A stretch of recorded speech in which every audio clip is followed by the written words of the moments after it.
Native peoples know why they're here and how they got here. A lot of Asian folk know, particularly if they're Chinese American, they know they got here because their ancestors were brought over to work on the railroads by the railroad barons who didn't care if thousands of them died laying track 19, 20 hours a day. But for those of us who are from Europe, we have this fiction that we've told, and we believe it, even though there's no truth to it. You know what the fiction is? It's two parts. Number one, we say things like, with regard to Mexicans coming over the border, with regard to immigrants coming over, but only that border. That's the only one we care about, right? The southern border. I find that interesting. We're not flipping out about Canada, right? We don't have any of the Minutemen or the anti-immigrant groups sitting off the coast of Nova Scotia with a gun and a scope trying to like pick off the sneaky Canadians that are trying to sneak in here for our superior healthcare system, which after all would be a pretty stupid thing to do. But in any event, we only care about that one border, forgetting for a minute that that border was created at the end of a war that was started on false pretense by this country, after which we jacked half of their country. And you weren't taught that in school either, because our history books aren't interested in telling the truth. They tell this very patriotic history that has no relationship to the fact. So that border is artificial. Mexican folk who are coming here, documented or not, let's be clear, are coming home. Their families were here before our families were here in almost every instance. But we forget that, and then we say things like, well, I don't mind them coming. I just want them to come legally like my people did. The hell does that even mean? Come legally? There was no law to break when our people came. The fact that we didn't break a law that didn't even exist, you don't get cookies for that. You don't get like a pat on the back and a gold star because your great whatever was law abiding when there was no law that he could have violated, even if he wanted to. But we've told this lie that we came for these upstanding principles. So we'll say things like, well, you know, our people came for liberty and freedom, democracy. These people are just coming for stuff. They're just coming for jobs. They're just coming for healthcare. They're just coming for stuff. We came for high-minded principle, right? Because we believe that. What kind of third-grade version of American history is that, right? Like when Donald Trump says, well, Mexico's not sending their best. What the hell, you think Europe sent their best? Europe? No, our people were the losers of Europe. I'm not trying to be an asshole. I'm just telling you the truth. Like, our people were the losers of Europe. The winners didn't get on the boat. You understand what I'm saying? The winners didn't leave. Why the hell would you leave if you were winning? Only the losers left because they had no choice. They were dying. They were starving. They couldn't support their families. A lot of them were convicts who were sold into indentured servitude to work for rich European people. They were barely above the level of a slave themselves. The idea that we had these we didn't believe in liberty and freedom. And we know that because once we got to the colonies, we set up the opposite. See, black folks know why they're. All right, first and foremost, I want to give all honor and glory to Yahweh, Bahashim Yahushai, Bahashim Rakah HaKodash. Double honors to the elders and apostles of GMS who I learned from.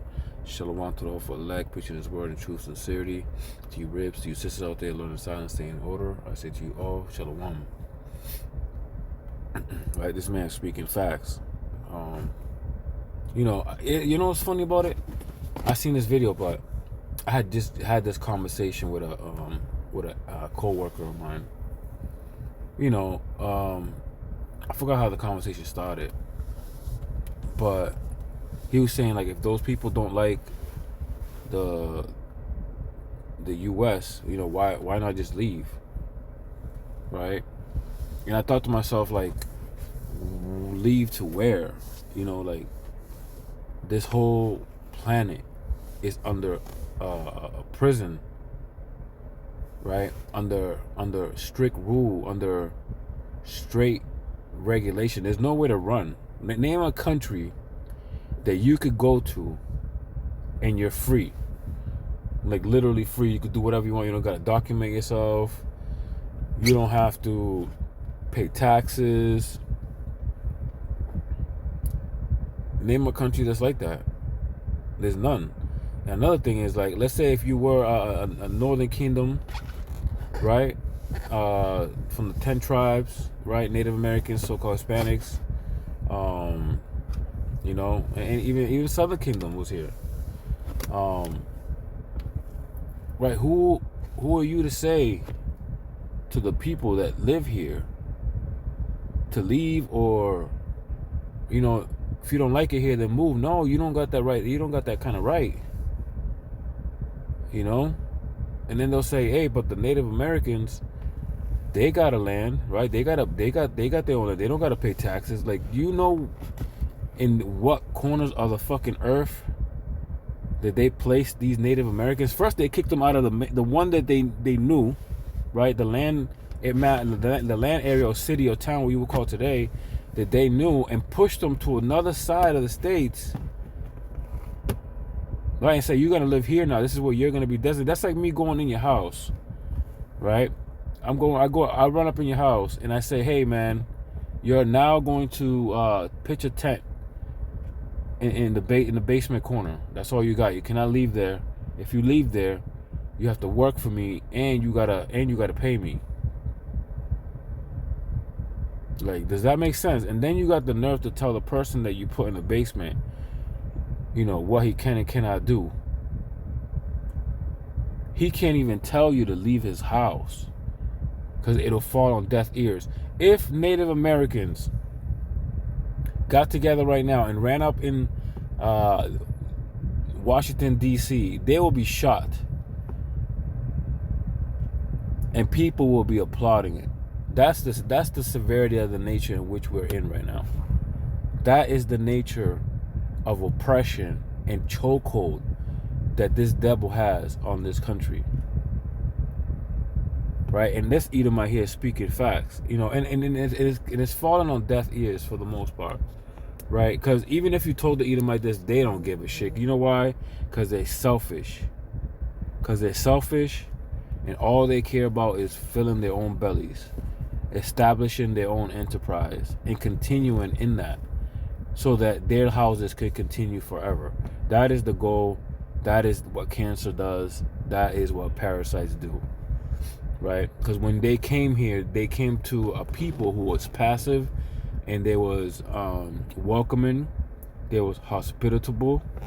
Right? So lucky if I butchered that word. I don't know why I can't roll off the tongue. But, they taught these people, basic hygiene, plumbing, things of that nature. Right? Judite invented the toilet, right, in this captivity. So how long have these people, been digging holes? Right? If they was digging holes, man, they was probably just pooping on the lawn and walking off like a dog.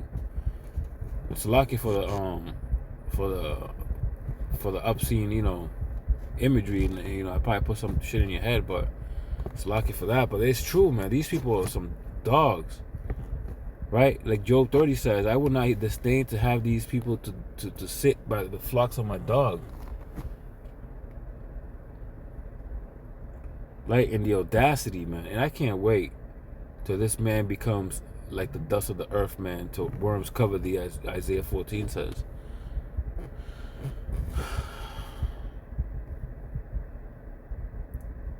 Like, the amount of rubbing it in your face that Israel is going to do is going to be satisfying. So the Lord's allowing this man to be puffed up, as it says in Romans chapter 9, how Pharaoh was puffed up, right? Just so he could be brought down, right? What they say, the bigger you are, the harder you fall, right? The higher you climb, the longer the fall. This is why it says that I saw Satan, or no, it's like Lucifer, fall from heaven like lightning quickly, as they say, in a jiff. And